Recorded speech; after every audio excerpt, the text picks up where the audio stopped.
Hey, you like shooting things? Enjoy a cockpit view? In the Mechs? Well, this one's for you. It's the Frank Show. What? The Frank Show. Come on, the Frank Show. What? The Frank Show. Come on, the Frank Show. What? The Frank Show. Come on, the Frank Show. It's time for the show.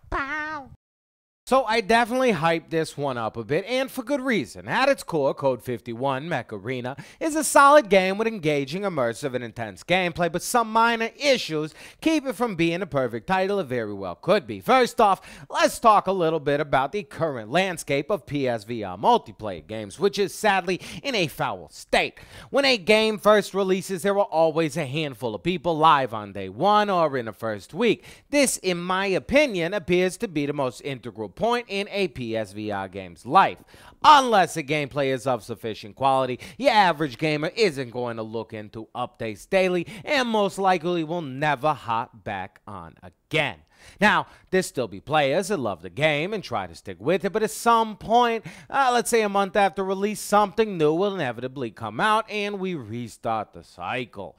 Sadly, I believe Code 51 may fall into the forgotten pile. At launch, they had no real options menu, something I was hoping would be added, and have since just updated it with a screen that tells you to click on the left thumbstick to remove blinders, another option added post-launch. Now, the blinder removal was necessary, but why they tied it to an integral control point rather than the right unused thumbstick is beyond me.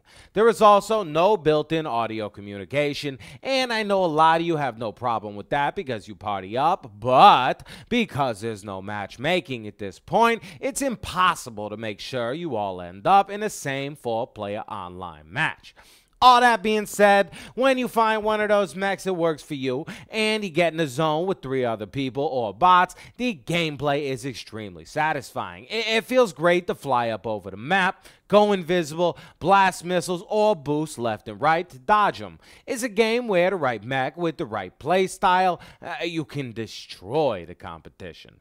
There are 3 maps, but they all have a similar vibe, and with mixed elevation, they all allow for quality PvP gameplay. There are repair and strength power-ups strewn across the maps, and if used correctly can help you gain a proper advantage in any encounter. The mechs are all fun and varied, with each offering a different combo of speed, weapon, transportation, and special. I personally prefer the quick, lighter mech that can fly over the battlefield and launch the missiles from above. Choosing the best mech for you is important because you can't switch mid-match, and the scoring system is a bit weird, but it seems to reward kill streaks. The mechs are also slowly unlocked as you rank up, but most can be unlocked after a few hours. Overall, I have really enjoyed my time with Code 51. It's not perfect, but it sure is fun. The pacing is nice, the varied mechs allow for multiple approaches to combat, the visuals are solid, and the audio is immersive.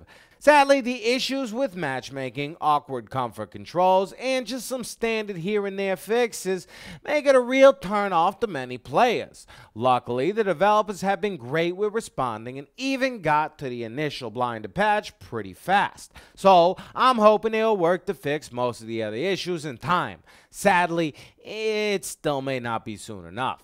I'm giving this baby a C-. I love the gameplay, but since there really is no campaign mode, just playing with bots to train, the bulk of this one is in the multiplayer, which really doesn't function as it should as it stands. I really do hope they continue to work on this one because I'm sure some will stick with it, but sadly, I don't see it blowing up as I anticipated. Frankie win this time? Hey, that's what I'm talking about. We got one win. And hell yeah. So what you think? You gonna grab it or you just gonna say forget about it? Let me know below. Thank you for coming through. I hope you enjoyed the review.